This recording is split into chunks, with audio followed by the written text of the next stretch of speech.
My name's John Griffin. I'm a board-certified elder law attorney here in Sarasota.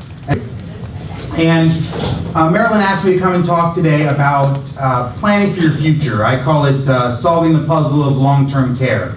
Because the reality is there are many, many pieces that go into going from well to sick, or well to disabled, well to just aged. All of those things, and we don't know where our path is going to take each of us individually, and there are many pieces that we need to think about to get from here and there.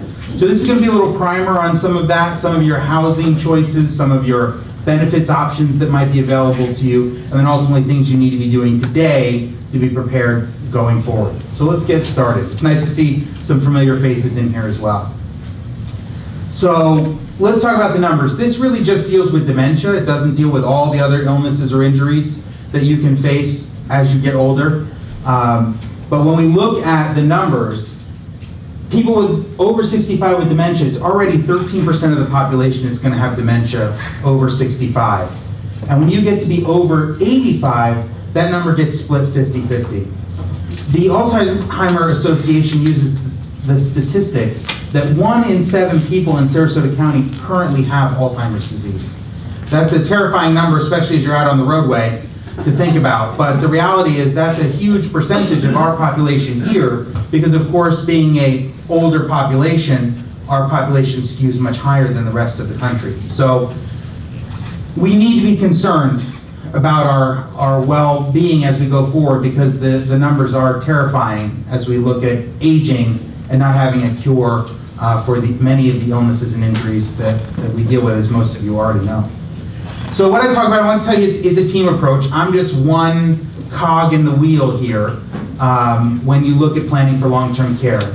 You need to be thinking about your family and friends, your social network, as being a support for you.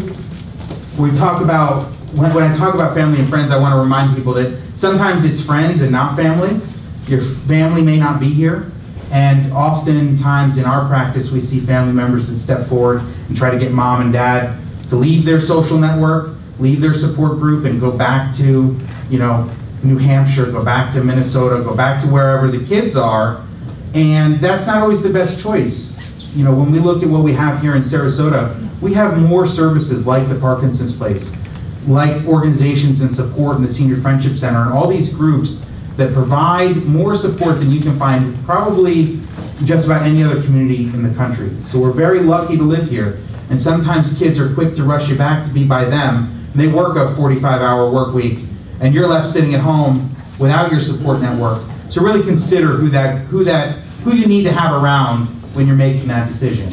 An attorney is an important part of that role, in my opinion. I'm a little biased, but I think it's important. Your financial advisor, perhaps a certified public accountant, and potentially an insurance agent. Depending on your age and wellness, insurance may be an important part of your plan. So let's talk about where we live as we get older and as we get disabled. We really have a couple of options. The first one is the one most people want. I want to stay at home as long as possible, and that's understandable and obvious. It's not always the best choice, and I run into a lot of families who probably shouldn't be at home or can't stay safely at home the way they are, but that doesn't stop people from doing it. Most people try to stay home absolutely as long as possible. This can create a lot of stress for the caregiver, as some of you may have experienced in your lives. Caregiver stress is a real serious and important factor in your long-term care planning. So what happens is when one of the partners, if you're in a partnership situation, gets ill, and we start focusing solely on the person who's got the diagnosis. And the reality is, again, this is an Alzheimer's Association statistic, something like 60% of caregivers fail to survive the person they're caring for. And the reason for that is stress. The realities are, as a caregiver, the stress can be overwhelming, crushing, because especially if there's dementia. That dementia patient wakes up, it's like Groundhog Day. Every day you wake up, it's a new day. For the caregiver, it's not so. It's that pressing weight. So you really want to think when you say, I want to stay at home, and I want my loved one to stay at home, if that really is the best choice for you, because the impacts can be serious. And if that person who's sick and you're caring for them, if they lose that caregiver, they're going to jump right ahead to probably the highest level of care. Because what you can provide for them at home, your advocacy, your support, once you're gone, they're not going to have any of that. So really think about that when you fight to keep at home. The next option for you is an assisted living facility. An assisted living facility, it's, I would say, a relatively new concept. I mean, we're probably looking at 15 years since the proliferation of assisted living facilities. And it's supposed to be the in-between. The not quite needing the care of a nursing home, but not really being able to stay home safely. They're going to prepare your meals, clean your apartment, potentially give you baths, manage your medication, whatever you need. It's an a la carte for most of these facilities, so whatever you need, they'll do for you for a cost. When you look at cost of an assisted living facility in Sarasota County, you're probably looking somewhere between $2,800 all the way up to a highest level of care, probably $6,000 if you needed full Alzheimer's support or dementia support, I should say. So, can be a good choice. It allows the couple often to stay together, so both the well spouse and the ill spouse can move to an assisted living facility at a lesser cost. So if you're looking to stay together, that's usually a good choice for you. The next option is the skilled nursing facility. This we're probably all familiar with. This is the full 24/7 nursing care, hospital-ish setting, to be honest with you. But they're going to be the ones that can provide the highest level of care, and they're going to have the highest amount of hands-on help at a skilled nursing facility. We're lucky in Sarasota because we have dozens of facilities. You know, in certain parts of the state and certain parts of the country, you may have the choice of 1 or 2 facilities. In Sarasota County, we probably have 30, maybe 40 skilled nursing facilities, I don't know for sure, and assisted livings probably match that. So we really have a ton of choices here. I call it number 4, setting sail, because when you look at the cost of an assisted living facility, you could probably go on a cruise all year round. There's all you need, all the meals you want, room service, housekeeping, nightly entertainment, a casino. So that's an option if anybody really wants to hit the high seas as opposed to going to an assisted living facility. So let's talk about Medicare. I imagine most of you in the room have Medicare. And what does Medicare cover? It is not going to cover any long-term care assistance for you. The Medicare rehab, Medicare is health insurance. So just like when you were working and you had Blue Cross Blue Shield, Medicare is your health insurance. They're going to provide all your hospital stays, some medical coverage for you. But when you have an illness or injury, the most that Medicare is going to cover is up to 100 days of rehabilitation. So it's not what we call custodial care, which is I need to be in the nursing home. You have to be going through rehabilitation in order for Medicare to cover. Maximum coverage is 100 days. The first 20 days of a rehab stay is going to be covered if you have traditional Medicare. And then if you have a traditional supplement, that will pick up to another 80 days. So your total coverage at 100% with a supplement is going to be 100 days. If you have a Medicare Advantage plan, I'm being recorded, so I'm going to be cautious and say, deeply consider whether or not that's the right choice for you. It is certainly more economical in that you sometimes pay no premium at all versus maybe $200, $250 for a supplement to your traditional Medicare. But generally, a Medicare Advantage plan is perfectly fine when you're well and not so good once you're sick. So I know a lot of near retirement age people go with a Medicare Advantage plan. It's fine if you could plan when you were going to get sick or when you were going to have an accident, but the reality is once you have that incident or once you have that diagnosis, a Medicare Advantage plan is probably not the right choice for you because you're not going to get it covered. It's a HMO style plan, so they don't cover rehab. So if you fall and break that hip, in many cases it doesn't cover rehab. So if you fall and break that hip, that savings that you had is going to disappear during your rehab period. So really consider your options when you're switching to a Medicare Advantage plan. But the bottom line is Medicare doesn't have you covered. It doesn't cover custodial care, any long-term stay. So what are your options for paying for long-term care? One is privately paying. I've never had anyone come to my office and ask me, how do I privately pay for a nursing home? But the reality is Medicare and and the facilities are happy to let you use up your life savings to keep someone in a nursing home. Average cost of nursing home care in Sarasota County is going to range between $8,000 and $10,000 a month. So even for the diligent saver, that's a lot of money to be spending, up to $120,000 a year. And that's just on the ill spouse. Because if you have a well spouse or a well partner in this situation, you're going to be paying all of your normal expenses on top of that. So you could be looking at $13,000 to $15,000 a month of your nest egg going away each and every month. So really want to be concerned about the cost of long-term care. It can be devastating. When we look at assets for planning purposes, we look at everything. We look at traditional cash, money market CDs, real estate here and in other states if you have a summer home.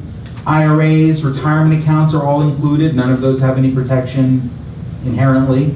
Stocks, bonds, mutual funds, annuity, cash value of life insurance, even expensive works of art could be considered assets for you when planning for long-term care. Another option is long-term care insurance. We're on an Apple here, and mine was built on Microsoft, so it's a little bit disjointed there. But when we look at long-term care, does anyone have long-term care insurance? All right, a couple. That's good. That's good. So when we look at long-term care insurance, not every policy is created equal. Some of that's going to be, when did you get the policy? Did you get it? Is it a nursing home policy, which some of the early policies were? You know, where it just says, we'll cover, if you're in a nursing home, we'll give you X number of dollars a day for care. The newer policies often have home care as part of that, or assisted living as part of that. And so some policies will provide you a lesser benefit if you're at home or in assisted living. Some will provide you the same benefit. Some policies pay for your entire lifetime. Other policies only pay for a fixed period of time, and other policies pay for a fixed amount. So some might say for 3 years, some might say up to $300,000. So you really need to understand your insurance policy, if you have one, so that you know how you're covered. Plus the amount paid per day is very different. Some people we see come in with a $50 a day benefit.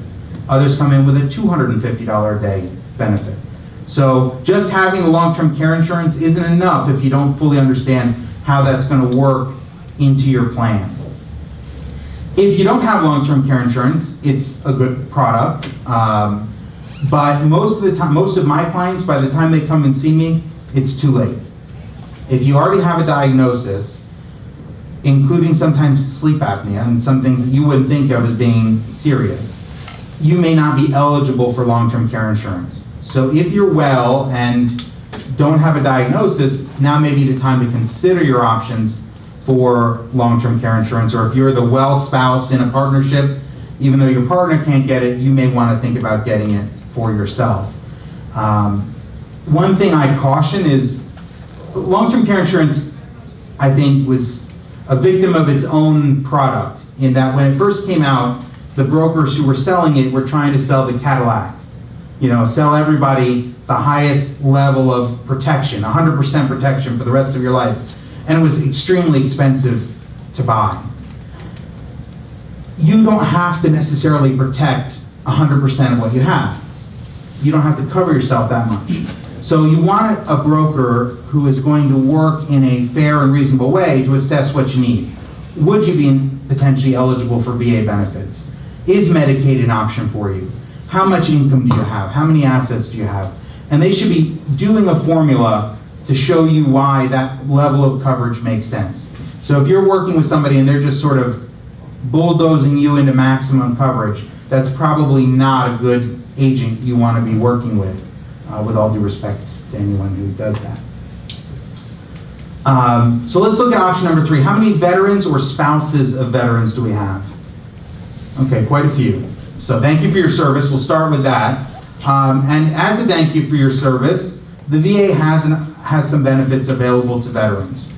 In order to qualify, you have to meet the basic, obstacle number 1, I'll say, is the basic service requirements. You have to have served at least one day, well, you have to have served 90 days in total. One of those days had to have been during a period of war. Doesn't mean you had to have served in a place where the war was happening. So, for example, if you were peeling potatoes in the Tampa Bay during the Korean War, you would qualify as having met the wartime service requirement. So if war was declared in the world and you were in service, that counts. In addition, you had to have served at least 90 days, have been discharged in conditions other than dishonorable, and then we're going to talk about the financial criteria. So if you meet the service requirement, then you can consider yourself for the financial criteria. There are several layers of benefits for the VA. The one I deal with primarily is what we call aid and attendance. That is the sort of, that's the benefit that provides either home care or support for assisted living facilities. When we look at the amount of extra tax-free income you can get from the VA if you meet the criteria, for a single veteran, you can get an additional $1,730 a month. For a married veteran, that number is $2,053 a month of tax-free income. And for the surviving spouse, it's $1,100, a little over $1,100 a month in income. If you're a veteran and your spouse is the ill one, that you can earn around $1,300 a month. So that's a lot. You know, you're talking about anywhere from $13,000 to $25,000 a year of tax-free income from the VA, which can go a long way to providing home care and assisted living care for you. Qualifying for aid and attendance. In order to qualify for the aid and attendance benefit, you have to meet certain criteria. One is you can be, and this is the one we use most often, you're unable to care for yourself at home without the assistance of another person. And generally we talk about performing your activities of daily living. Dressing, toileting, bathing, eating, transferring, which is up and down out of a chair, continence. Those are your activities of daily living. And if someone else needs to be there to make sure you do them, even sometimes if that's just queuing, you know, if you're caring for someone and you have to say, okay, it's time to take the shower, it's time to brush your teeth, it's time to get dressed, if you have to lay out the clothes, if you have to help button, if you have to cut food, all of those things count as assistance in the activities of daily living. The way I like people to think about it is, imagine if you woke up one morning and the person you're caring for was alone. You were gone. And they just woke up one morning and you were gone and you wouldn't be home for 48 hours. Who knows what happened? What would that life look like for that individual over those 48 hours? Could they perform and function without someone there saying, do this, now it's time to do this, don't go outside, those pants are on backwards. All of those things that happen sometimes in daily life. If that kind of support is needed, then you may qualify for the aid and attendance benefit. If someone's bedridden, that's also going to qualify, even if they're more or less able to do some of those activities of daily living, but they're more or less bedridden for the rest of the time. If you're in a nursing home, that counts, but the reality is if you're in a nursing home, we're probably going to be looking at the Medicaid benefit, not the aid and attendance benefit. And blind, if you're blind. Blindness will also count as a disability, so if you have visual acuity of 5/200 or less, then you're considered blind and would qualify for this benefit.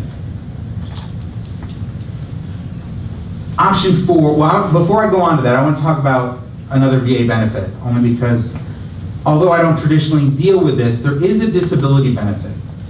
And for those service members who served in Korea and Vietnam, both of whom may have been exposed to Agent Orange, and there are certain illnesses and injuries that are automatic to someone who, primarily we want to talk about lung cancer. If anyone you know, or if anyone you know has developed lung cancer or had surgery from lung cancer and served in Vietnam or potentially the DMZ area of Korea, you may be automatically entitled to a disability benefit from the VA. And that can get you up to $3,000 a month of monthly income. So if you develop, you don't have to show that you were exposed to Agent Orange, only that you served in country in Vietnam or in the DMZ of Korea. So those are some great benefits. If you know anyone who develops lung cancer, and was a veteran, they should go and check with an attorney to determine if they can get some extra benefits. Let's talk about Medicaid. Medicaid is the government program that provides up to 100% coverage for nursing home care. So for Medicaid, when you look at the availability of this benefit, they're going to evaluate you in 3 potential categories. For a single person, they're going to look at one thing, and for a married couple, they look at it differently. If you're in a nursing home, average cost of care, like I said, is $8,000 to $10,000 a month. But with the Medicaid benefit, they will pay up to 100% of that cost. Now, I say up to 100% because in certain cases there's a copay. So for a single veteran, a single applicant, again, there's no veteran service required for this. Every citizen's entitled to it.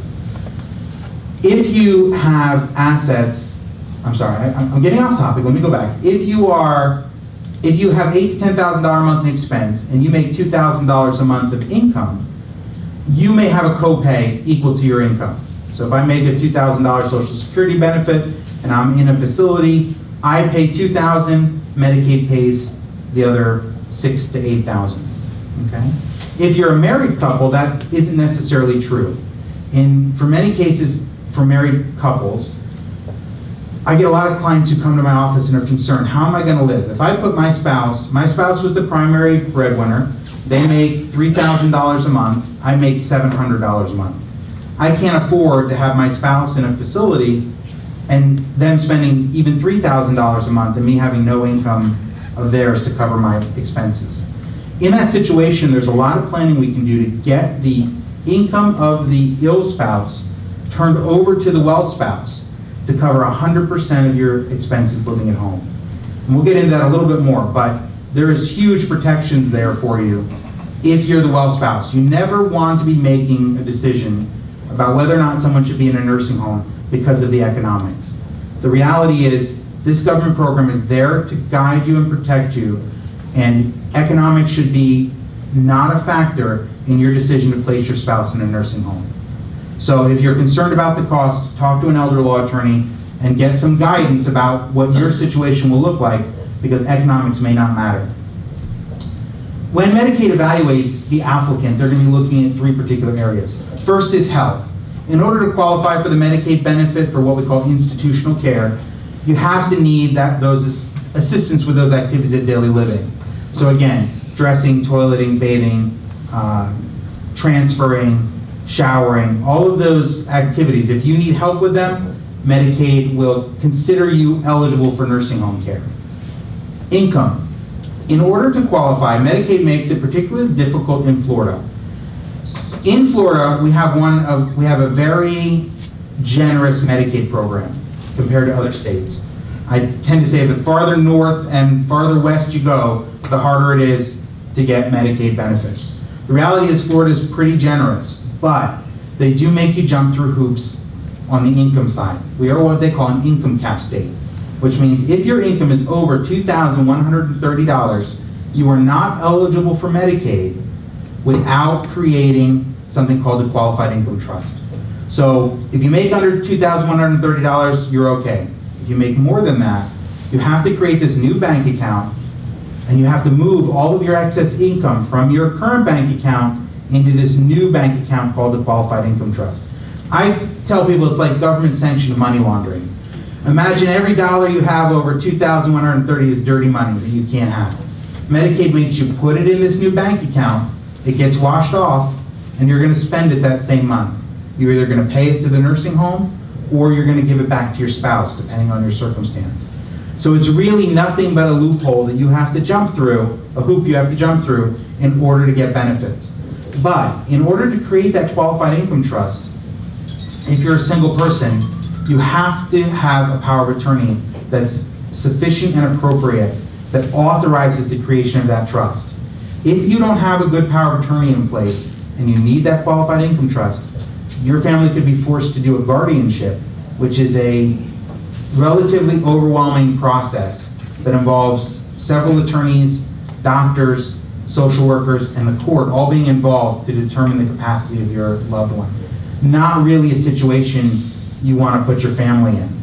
And it's a problem that can be solved relatively easily with a powerful power of attorney.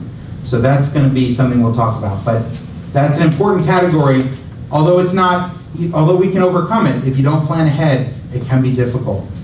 And finally, assets. For assets, we look at having the applicant has to have $2,000 or less. And that's a really strict number. But for the well spouse, they can have $115,920, which isn't impoverished. I know it's maybe lower than many of you are at, but it's certainly not impoverished at $115,000. That excludes your home equity, so you can have up to $530,000 of home equity in your home, which in 2006 was more of a problem than it is today, but you can have that home equity. So understand the health requirements. As we talked about, these are some of the activities of daily living, and this is the one thing a lawyer can't help you with. Either you are or are not, you either do or do not meet the criteria for being in a nursing home. So this is something that your doctor's going to help you decide. They'll fill out what they call 3008 in most cases and determine what you need help with. Take a little water. One problem we have when we are getting people benefits and looking at benefits is the natural instinct to build ourselves up and want to seem more independent maybe than we truly are.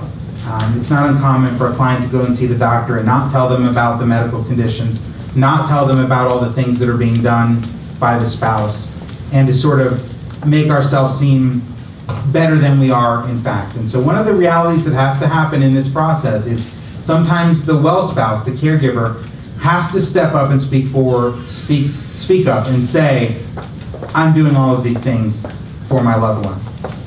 I know that when they come in here, they say, thank you. They say X, Y, and Z, but the reality is it's not that at all. So don't be afraid to speak up about your loved one because it's very important for the doctors, the neurologists, all these people to really understand your situation. There are things that they can be doing to help you, but if they don't know about them, they can't help. The next is the income requirement. So like we talked about, it's 2130 as an absolute cap in 2013. And if you make more than that, you have to have that qualified income trust. So you need to step forward and get a power of attorney that authorizes you to do that. And the reality is most powers of attorney, I'd say 90% that come into my office, are not prepared for long-term care planning. Traditional estate planners, with all due respect to my colleagues that do that, are not putting long-term care at the forefront of their planning. That's what makes an elder law attorney, in my opinion, different. We put a lot more focus on what happens to your living when you're living, and although it's important, not as much focus on what happens to you what happens to your money after you die. Because to me, that factor, what happens to you while you're living, is so much more important than your money. What kind of care you get, who's helping you, are your bills being paid while you're here? All of those things matter more than how we're going to distribute the cash when you're gone. So if you don't have a good power of attorney and you haven't focused on what happens to you while you're living, there may not be anything left to go under your will when you're gone. So it's really important to focus on those living documents, the power of attorney, the healthcare directive, the living will. Those are extremely important. We talked a little bit about the community spouse's income. For Medicaid, it doesn't matter how much money the spouse makes a month. So if a spouse makes, I'm going to pick on the husbands, if a husband needs to go into a nursing home and the wife is planning to stay home and the wife makes $10,000 a month, the spouse can still be eligible for Medicaid. Now I get that most spouses probably aren't making $10,000 a month, but the reality is some of the planning we can do may increase their income. Some of the things we do with assets will increase the income of the spouse, and that's an opportunity for Medicaid planning that we have available. So know that 100% of the spouse's income is always protected for Medicaid purposes. If you don't make enough money to survive, Medicaid has certain inherent rules that will help protect up to $3,000 of your spouse's income. So they know that the community spouse has expenses that they need to pay to live in the community, and they will allow a certain amount of money to be diverted from the ill spouse to the well spouse just naturally, based on how much your debts are, your mortgage, your association dues. There are certain things built in that will allow your spouse to keep some of your income. It's not uncommon, though, in our practice in Sarasota. You know, we tend to be a little more on the high end of living. So it's not uncommon for me to see people with expenses that exceed this minimum amount that Medicaid will allow you to have. So, for example, the maximum you can have under Medicaid is $2,900 roughly. I have a lot of families where that doesn't pay the mortgage and the power bills and the hair appointments and all the things that you do on a regular basis. $2,900 is relatively low in that group. So in Florida, this isn't available everywhere, so this is in Florida. In Florida, we have the option to do what we call a spousal support order. This is called a spousal support order not connected to divorce, but it works just like alimony does in a traditional divorce setting. It says, dear spouse, you've got me into a lifestyle to which I've become accustomed. You are no longer providing me the income to live that lifestyle, and the court will order some or all of the spouse's income to be turned back over to the ill spouse, to the well spouse, to allow them to pay their expenses. And so that's a huge benefit we have in Florida, and it can really serve to protect that spouse trying to survive in the community. It's again an area where you need to be thinking ahead, because you need to have the authority to agree to this, and the ill spouse needs to have the authority granted in their power of attorney to let their family use this option. So again, here's an area where you need to make sure that your power of attorney is sufficient and powerful enough to give your family the ability to plan in the future when they might need that help. You know, failure to do that can result in a loss of a lot of potential protection for the well spouse. So again, it goes back to having a good power of attorney. Like I talked about, for the money requirements, Medicaid looks at everything. They want to know all of your assets. They want to know everything you've got to get you within those Medicaid limits. Things that Medicaid excludes. They exclude the value of your home up to $536,000 of equity. So even if you have a $700,000 home with a $200,000 mortgage, you would still be protected under Medicaid's guidelines because it's only the home equity that's counted. They protect one motor vehicle. They protect prepaid funeral arrangements.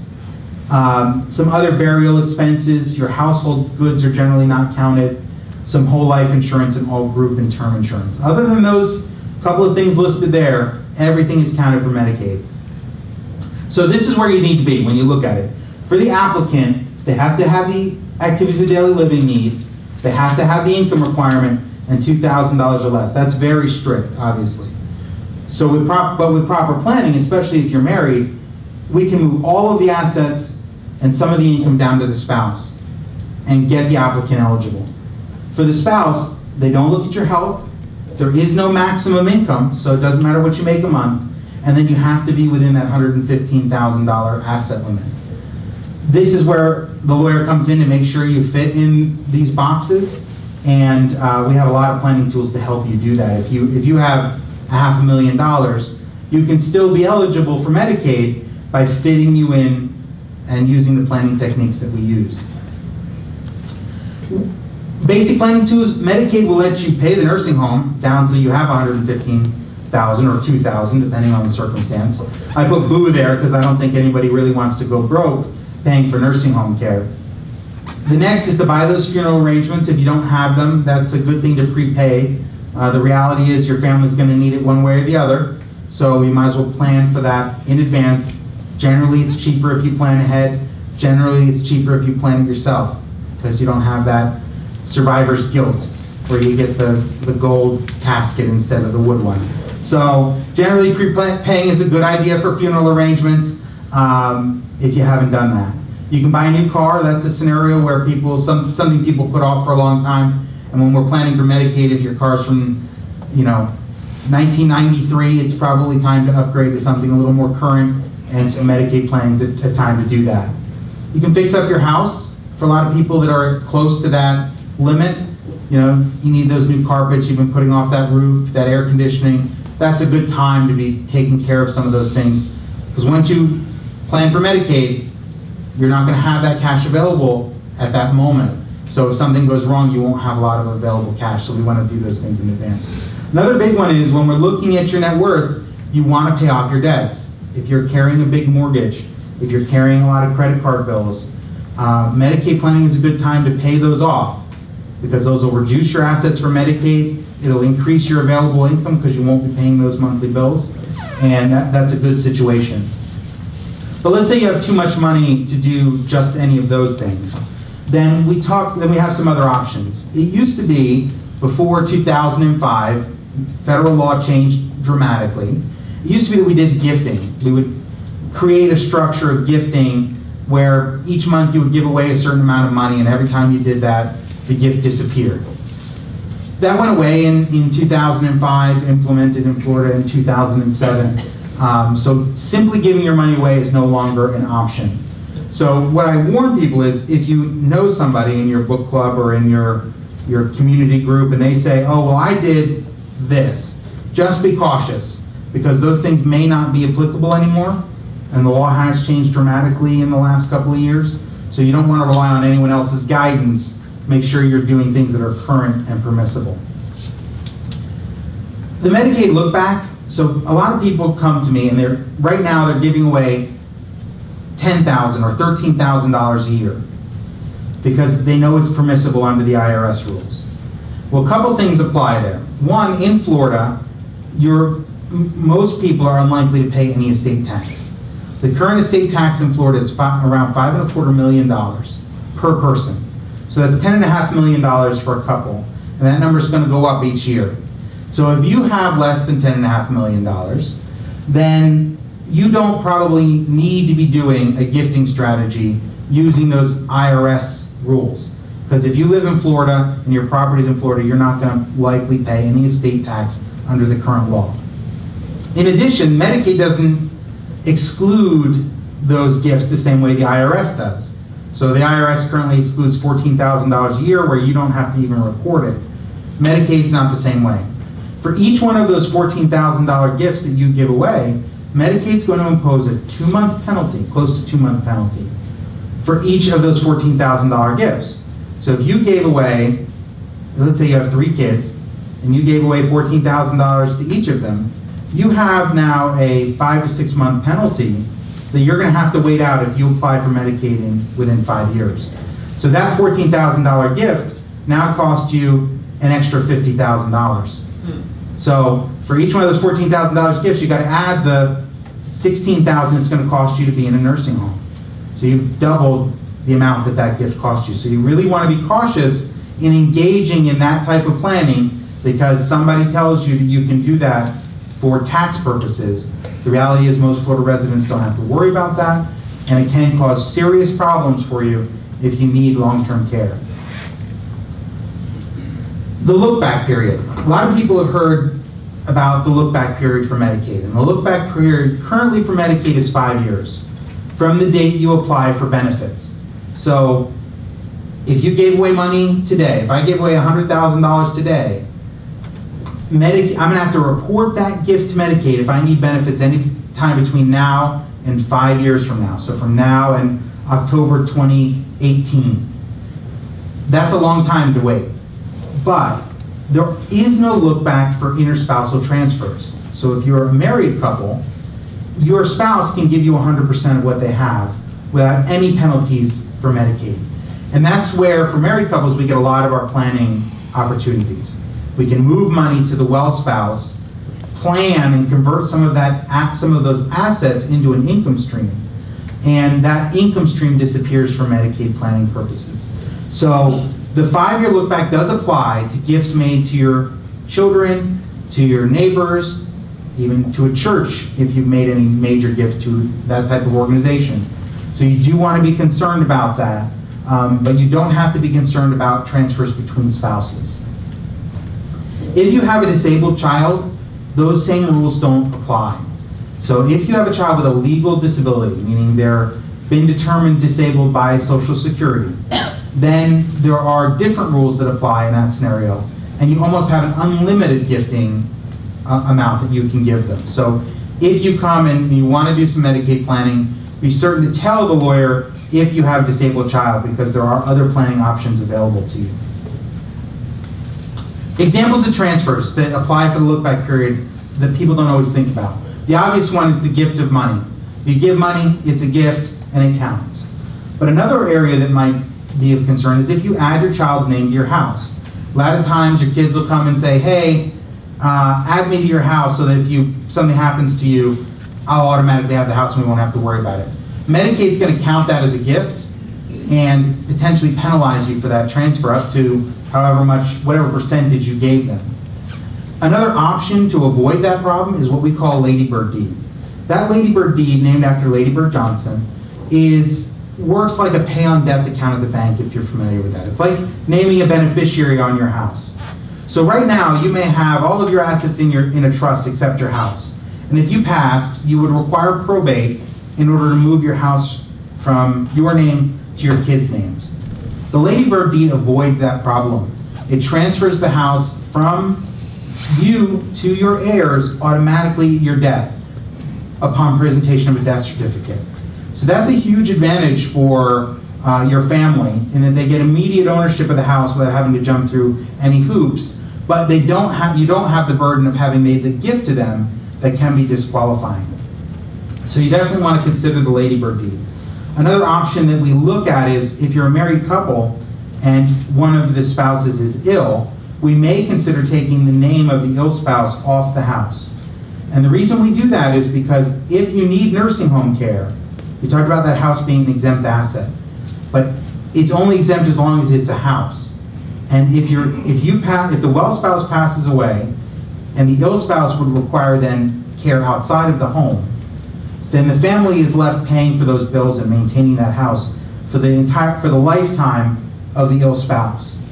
And by taking their name off the house, we create opportunities for them to be able to sell the house and protect the proceeds without having to keep paying the taxes, insurance, mortgage, whatever it is that you may have on that house. Association dues are a big one. So you want to look at that as an option. And if you're in a well spouse, ill spouse scenario already, then you want to be considering that for yourselves. Forgiving a debt. Currently in this economy, we see a lot of kids who are borrowing money from mom and dad. And that borrowing turns into never repaying mom and dad. So what happens is, eventually mom and dad say, forget it, just keep it, it's a gift. Well, forgiving that debt is a gift for Medicaid purposes and can result in a penalty and can result in you not being eligible for benefits. So you forgive that $100,000 debt, now you're not eligible for Medicaid for 30 months. I didn't do the math, but a long time. It can have serious consequences to do that, so you want to do it in the right way. Another thing that we see is selling something for less than it's worth. You own a home in Michigan, and you've decided because your spouse is ill, you can't keep making the trips back and forth, so you're going to sell that to one of the kids. You know, Janie always loved going to the cabin, always loved the lake, she'll buy it. I'll sell it to her for $50,000 even though it's worth $150,000. That selling it for less than it's worth can be a problem for Medicaid, so you want to be thinking about that. There are things we can do to reduce that penalty. We can use the tax value, but we have to be looking at it today, and we don't want to have to be trying to figure out what the value was 5 years from now. So do tell your lawyer if you're planning to do something like that. Lastly is kids withdrawing money from your bank account. I have several clients whose kids are not independent, to put it nicely, and they use mom and dad's bank account as an opportunity for additional income. So they would, withdraw, they have a check card, they draw, 7-Eleven, they go to the bank and withdraw cash. All of those things, when they're using your card to pull out money, all of that's a gift for Medicaid purposes, so we need to be cautious about that. What can we do? The reality is married couples have it easy. For a married couple, in most cases, we can protect 100% of your assets, up to 100%. So if you have $500,000, maybe even more than that, and your spouse needs nursing home care, in many cases, we can preserve 100% of those assets for the well spouse, protect them for the ill spouse if something happens to the well spouse, and then ultimately protect them, whatever's left, for the heirs. So you have a lot of planning options. And that's why I said earlier, you should not have to go broke paying for nursing home care. The problem with the system is it punishes the savers, right? So you could have worked in a cubicle next to Joe your whole life. You each made the same income.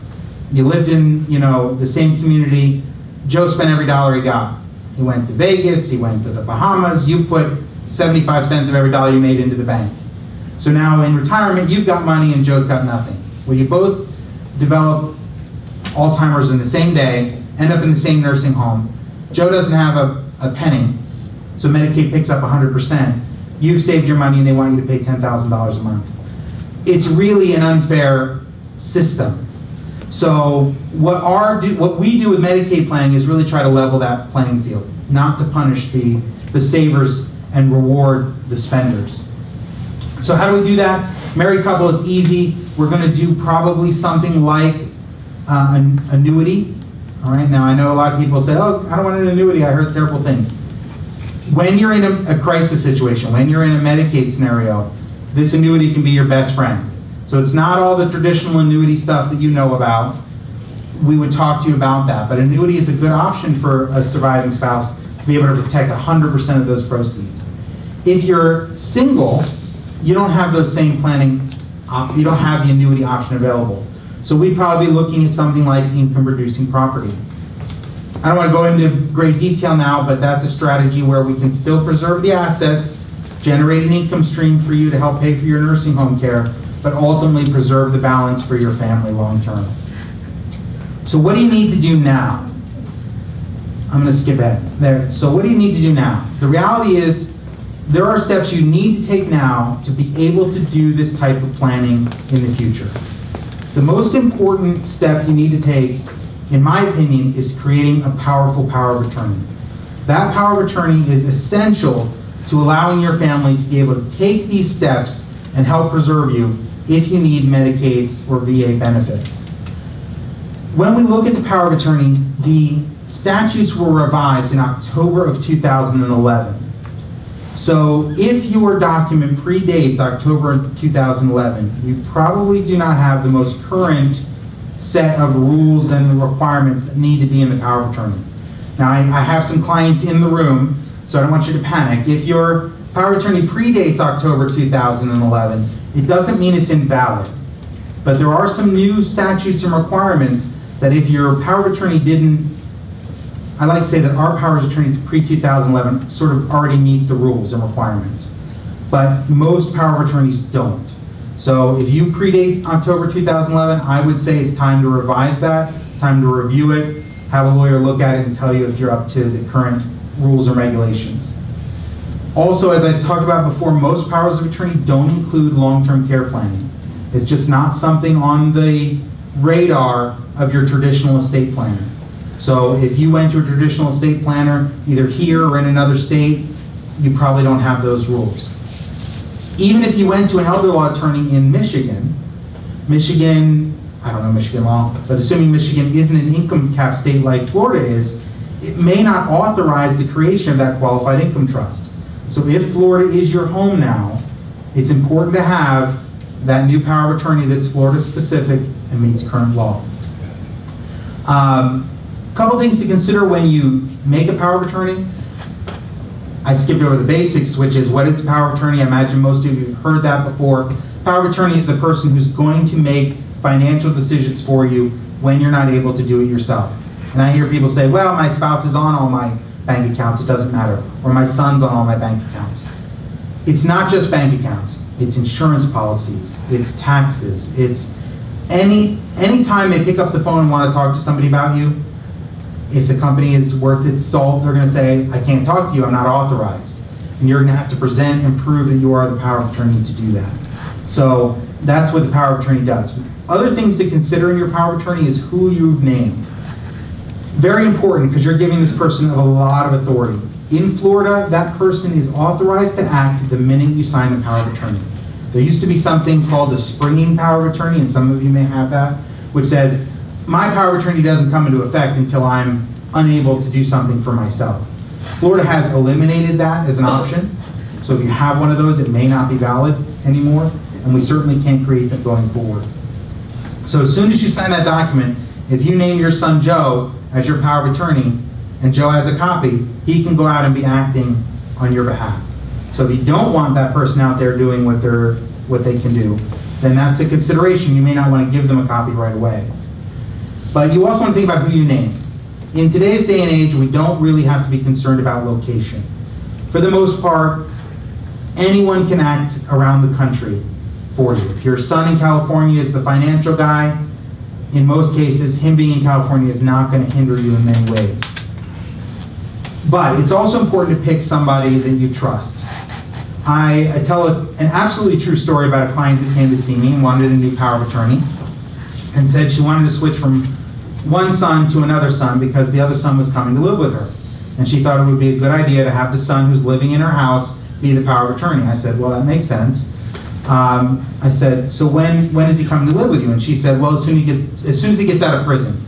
So, and that's an absolutely true story. And what we want to think about is the person, now that's an extreme, but is the person we named really the best person for the job? We don't want to name our oldest son just because he's our oldest son if he's not going to be the one who actually steps forward to do it. We don't want to name our son who's a financial advisor if you can't get him on the phone when you need to talk to him. Sometimes you pick somebody who's maybe less capable but more accessible if that you think matters to you. So you really want to put some thought into who you're naming and not just go with the oldest or with the closest, because they may not be the right people. Another thing I tell people is when you're looking at your power of attorney, you go home, and I'm assuming everybody has at least something already, but if you don't have something, it's time. That goes for everybody in the room, regardless of your age. But if you go home and you open up your power of attorney and it's a page or 2 pages, or it's a list that you just initialed, you're probably not protected as well as you think you are. Florida statutes more or less have minimized the authority of that kind of simplistic power of attorney. If you have something in your document that says, I give my agent every single authority under the sun, whatever I can do, they can do. You name it, they can do it. If you have a statement like that in there, it means absolutely nothing under the power of attorney rules. So don't look at it and assume that you have all the authority you need, because the law is going to supersede that document, and you may not be as protected as you think you are. So you really want to be thinking about that. It's worth having it looked at to make sure you're protected. The other thing we look at is, how do you name your agents? In Florida, we have 3 choices. We can name them in succession: A, then B, then C. So Joey, then Susie, then Carrie, in that order. You can name them jointly. Joey and Susie have to work together before they can do anything. That's our least favorite option, to be honest, because it's sometimes hard to do practically, to go to the bank and be together and get everyone to agree. The last is what we call joint and severally, and that's what I call your or option. Johnny or Susie or Carrie, whoever steps up to do the job. The nice thing about that option is your kids can pick and choose what they do. So maybe, Johnny does all the banking, Susie deals with the insurance companies, and, Tommy pays your taxes. So having that option might be a good option for you if you want to name multiple agents. Next document is Advance Directive for Healthcare. I want to be clear that the Advance Directive for Healthcare and the Living Will are 2 separate things. And I tend to see a lot of people who think they have a healthcare directive, but only have a living will. The living will is the document that they stick under your nose every time you go to the hospital. And they say, do you have one of these? Do you have a living will? Can we see it? That living will is going to be the document that says, if you are in certain medical conditions, either what we call a coma or a persistent vegetative state, so that's Terry Schiavo, if you remember that case, or what I call a soap opera coma. You're just laying in the bed, nothing's happening. If you're in a terminal condition, which might be an accident or illness, fall down the stairs, or some injury, car accident that puts your life at risk, or an end-stage condition, which when we look at certain illnesses like Alzheimer's, potentially Parkinson's, Lou Gehrig's, diseases that are sort of degenerative in nature, when you get to the end stages of those conditions, if you get there, then your body might start to shut down one part at a time. You might not be able to swallow and need a feeding tube. You might not be able to breathe independently, so you'd have a respirator. Those things, if you're in one of those conditions, then in our documents, 3 doctors are going to evaluate you, determine that you're not likely to recover, so it's not temporary. And if it's not temporary, then our document authorizes your family member to withhold or withdraw life support. So that's the living will side of that. I want to caution that the living will that you have may not be exactly what you think it is. Because a living will is technically a declaration that I do not want to be kept alive on life support. The one you get from the hospital says, I don't want to be kept alive on life support, period. If you need to talk to somebody, talk to them and they'll authorize you to do this. The reality is, I didn't find that that matches a lot of my clients' wishes. So we were involved in some litigation here in Sarasota County against one of the hospitals where this became a problem. The hospital was pushing to have life support removed, and the family member I was representing didn't want that. And so ultimately it was determined that because it's a declaration, life support could be removed even over the objections of the family. So ours is a little more progressive, and it says that your family member has to be involved in the decision making. And it's not a declaration, it's an authorization to withdraw life support. So in our case, and my clients, family member is participating in that decision making authority versus ultimately just being a medical decision. So that's only one part, and probably, in most cases, the less important part of your document, because that's going to deal with a very narrow set of circumstances. You have to be more or less terminal, and if you're terminal, the doctor's hospital are probably going to be working with you to help you terminate life support because you're expensive. I hate to say it that way, that's cynical, but the reality is it's expensive to keep you alive on life support in the hospital, and so the law is very liberal in allowing family members to terminate life support. But an area where it's not as liberal is the healthcare directive. And that part of the document is everything else leading up to that life support decision. So again, that's a much broader area that you need to cover. It's every medical decision between now and pulling the plug, which is almost every decision you're going to make. And so most people come in with a living will, or a lot of people, and don't have any healthcare surrogate nominated. So if you had an incident where you were not able to speak, there is no one inherently named to make those medical decisions for you. This person is going to be able to do everything. Talk to doctors, consent to treatment, get medication, consent to placement in a facility, consent to rehab or treatment. Basically, you want to let them have as broad authority as you're willing to give them, and allow them to speak for you when you can't speak for yourself. When we look at whether or not your document is sufficient, if you already have a healthcare directive, we want to look at age. Again, this is a document that if it really predates, I'd say 2008, maybe 2009, you probably need to look at revising it. There have been a lot of advancements in both of these documents, sort of given the Terry Schiavo circumstances that have arisen in the popularity of those issues, or notoriety of those issues, I should say. But the main thing that happened in George W. administration was a law called HIPAA, the Health Insurance Portability and Accountability Act. And theoretically was designed to allow your medical information to be shared amongst different organizations, but functionally what it did is it locked your medical information down under a strict set of rules. And if you've ever been to the doctor, or even probably here at Parkinson's place, they can't release your medical information to anyone without a HIPAA release. And at most of these doctors' offices, if your child or spouse went to get medical information and weren't authorized without a healthcare surrogate, they would tell you, I'm sorry, I can't release that information because of HIPAA. And if you ask those people who were telling you couldn't get your information what the letters HIPAA stood for, they probably couldn't tell you. But the reality is it's a big, complicated law like the Patriot Act that nobody really understands, and so they just use it and say what they're told to say, which is, I can't release it because of HIPAA. So what do we do to overcome that? You need to make sure that the words HIPAA are in your healthcare surrogate. So that when they say HIPAA, you can point to the page in your document that says HIPAA and say, no, no, it says right here, I can have this information. It's simplistic, but the reality is you're often not dealing with the lawyers on that part of it. You're dealing with the clerk behind the desk who simply needs to know that you have the authority and that you can point to HIPAA when she says HIPAA, and that's usually enough. So if your document doesn't say HIPAA, it's time to revise it. That's going to be the main trigger for that document to be redone. Last will and testament. This is everyone should have a will, bottom line. If you don't have one, get on it, because I need one, you need one, everybody needs one. It deals with what happens to your assets after you're gone.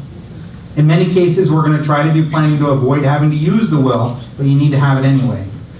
But in Florida, we have a big protection for married couples. For married couples, if you have an ill spouse, we can create what we call special needs trusts.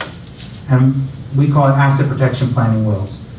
That says that if you are the well spouse and you die, and if you're gone, you have concerns that your spouse is going to need nursing home care or long-term care, let's say it increases their risk of being unable to live at home safely, we want to create a special type of will for you that passes the assets to the ill spouse in a way that doesn't count for Medicaid. So let's just say, for example, you have $200,000 and you're living at home and everything's fine, and suddenly the well spouse has a heart attack and dies. Under a traditional AB will, or what we call a sweetheart will, you say, okay, everything to my spouse and then to my heirs. So your spouse gets that $200,000, can't live at home safely and say needs a nursing home care. Now they have to spend down that $200,000 and before they'll be eligible. Now they can do Medicaid planning if they've got the right power of attorney, but that's a lot of money that you just put on the table that has to be dealt with. And the planning for a single person is never as advantageous as the planning for a married couple. So the type of, yes? Is that assuming you don't have long-term care insurance? I would say even if you have long-term care insurance, because the average long-term care insurance policy does not cover 100% for life. So it may open, long-term care insurance may open a window for coverage. You might get 3 years or 5 years, and you might get 50% or 100% coverage. But what if you spent down to whatever that maximum was? You spent them to the maximum, then apply to Medicaid? You can, right, and we would do that if you were in that situation. So even with long-term care insurance, this strategy works because you've just protected the money. It's going to be sitting in a trust, available for use for the spouse. They won't be the trustee in most cases, unless they're well. But if they're ill, they won't be the trustee. A child, in most cases, or a family member or friend, is going to serve as the trustee. But that money can be used for more or less anything that they need. They want to travel, if they want to pay for the house. But when they go into a nursing home, that special needs trust closes up around that money and protects that money up to 100%. So really a huge protection that's available in Florida. A real reason that if you're a married couple and Florida's your home, you would not want to have just a traditional AB will. I'm assuming most of you are here have a spouse who's already been diagnosed with Parkinson's. Again, we don't know what that's going to mean we don't know what their story is going to be and their journey is going to be, but it certainly increases the risk of long-term care. You already know that there's a risk there. So having this type of protection in place can do a lot to preserve those assets that you've worked a lifetime to save. So if you have a traditional AB will and you're in this room because you're a caregiver and you have a spouse, you absolutely want to reconsider doing your will into these type of special needs planning strategy. In Florida, we have a couple of particular issues that aren't necessarily true elsewhere. So if you have a will from out of state, there are a couple things that may not have been considered. One, your homestead in Florida has different protections. So in Florida, they are, imagine we were established by a bunch of people trying to flee their debts from Spain. So we have a lot of protections here against creditors. And the homestead is 100% protected in Florida from having to repay your debts if it's passed to people who are permissible, your family members in essence. So if you are on Medicaid and get $300,000 worth of care, in other states at your death, they do what they call estate recovery. They come looking for your assets, trying to repay that debt. And in most states, your house would be included there, and they could go after your home and make you sell your home to pay off that debt to Medicaid. In Florida, that's not the case if you deal with it properly.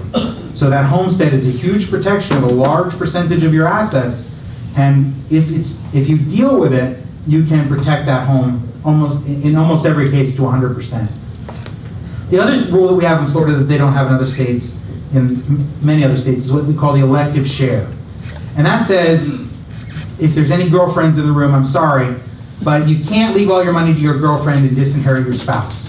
So the reality is you can't cut your spouse out of your estate plan. And in Florida, where we see that happen a lot is second, third, fourth, fifth, sixth marriages, where you've got other kids, my kids, your kids. And I want my kids to get my money and your kids to get your money. So we're just going to do wills that say, when I die, what's mine is mine and what's yours is yours. In Florida, that doesn't work. So if that's your plan, you need to reconsider. Because the elective share says that your spouse has to get somewhere between 30 and 60% of your assets. So you can think it's going to happen one way, and the law will supersede your documents, like we talked about with the power of attorney, and make it happen another way. So if you're in that scenario, you want to have your documents reevaluated because your plan may not meet what you said. Yes? Okay. We're not married, but I am in his trust. Okay. And we've been together for a very long time. Yeah. I'm a caregiver for him. Does that make a difference, or should we get married? Well, it does make a difference, and I'd be happy to talk to you about your options there. I don't want to. No, I don't want to. It does make a difference, and there are some serious benefits to being married under Florida law that you're not going to get if you're not married. Right. So I have power of attorney over his health and all that. Yeah, for financial protection purposes, marriage provides a huge benefit in Florida. Again, that's not the only reason to get married. I don't want to, No. but it is certainly a factor that you want to consider. That's what I wanted to. Yeah, in our practice, we don't mind encouraging marriage if it makes sense, but we don't ever encourage divorce. A lot of people do come to us and say, I have this, he's in a nursing home, I want a divorce. What do I do? Because I don't want to pay for it. In reality, in Florida, that's almost never a good idea. Almost never a good idea. I can't think of a single scenario where I've recommended divorce as an option. Some elder law attorneys do, but there's usually a better workaround than that. And marriage shouldn't be made solely for that decision. But you're absolutely right. If you're not married and you just haven't done it for no good reason, just you didn't think it was necessary, this might be a good opportunity where marriage would protect you in a big way. A lot of people ask, I have my will from out of state, do I need to revise it? Yeah, the reality is, I like to say maybe. That's a good lawyer answer, right? Maybe. Because, one, you may be giving up protections that you don't have under your current will. You may not have taken into account certain Florida things. But as a general rule, using what we call the Full Faith and Credit Act, documents legally done in another state are valid and accepted in Florida. Your burden becomes proving that it was properly done in another state. Because if you're dealing with Florida banks or Florida institutions, you're going to have to be showing that it's valid in Florida. So it can become an obstacle. But as a general rule, documents done out of state, if done properly there, are proper here. Another thing I want to add is, if you have handwritten, and I see this once a week, if you've handwritten in your will and crossed things out and added people in and changed percentages and done things like that, it is not valid. Those changes have no impact on your estate plan. They're going to look through the line and try to figure out what you had there before, or invalidate that share if they can't figure it out. So those handwritten changes are not legal, and so if you've done that, it's time to go to a lawyer and have them done properly and fully. So in most cases, you haven't done anything except made notes on that document. All right. Let's see. Last thing we'll talk about is trust. I am not what I call a trust pusher. So you can go to any number of free lunches in Sarasota on any given day of the week and get a seminar on why everybody in the world needs a trust. I like to say that my wife and I are both elder law attorneys. She's the first Griffin and Griffin and Griffin, if you asked her. So we both know trust planning. We both would administer the trust properly. It would cost us nothing to do it, and it would work 100%. But we don't have a trust because it doesn't match our lifestyle at this point in our lives. It would be a burden for us that we don't need. So I don't think everybody needs a trust. So if you go and see an estate planner and they say everybody needs a trust because it avoids probate, then that's not a good enough reason, in my opinion, to have a trust. Now, it doesn't mean if you have a trust there's anything wrong with it. It's just, the reality is most people don't do it right. Most people get a trust and they get a 50-page piece of paper and they put it in their drawer and they say, I have a trust. And then they never put anything in it. And so that's just a very expensive ream of paper. So if you don't properly fund the trust and you don't get those assets into the trust in the right way, and you don't get all of your assets in the trust, you can end up with a trust. Maybe it's funded, maybe it's not funded, partially funded, and then you end up having to do the probate anyway. Now, in some of your circumstances, when we talk about having an ill spouse, a trust may be appropriate. So we may be looking at having what we call often a joint family trust, is the option we use for planning for couples where we have an idea that there might be a disability involved and the potential for nursing home risk is elevated. So if you come and see me and I tell you you need a trust, I don't want you to throw it back at me, but I'm going to tell you why you need it. So in your circumstance, the benefit is that we can move assets between the spouses with a certain amount of ease. And so a joint family trust might be a good situation in that particular case. But if you go to an estate planner and they say everybody needs a trust to avoid probate, the reality is I don't follow that. I don't agree with that. Often folks will charge you $2,500 or $3,500 for a trust when that's about the cost of probate. So, you know, I'll gladly pay you today for a Hamburger Tuesday. It's the wrong way. You're paying today to get a trust, which you have to do and jump through all these hoops to make it work right, versus paying for a probate 10 or 15 years from now. I'd rather leave that expense to your kids instead of you paying that to me today. It's not good business for me to say that, but that's the reality. So if you come and see me and I recommend a trust, it's for a very specific reason. Avoiding probate is usually not a good enough answer in my opinion. So I want to offer everyone our office does a complimentary consultation. So we've talked about a lot of things. I'm not trying to be fear-driven, but the reality is if your documents aren't good enough, you can be leaving a real big burden on your family.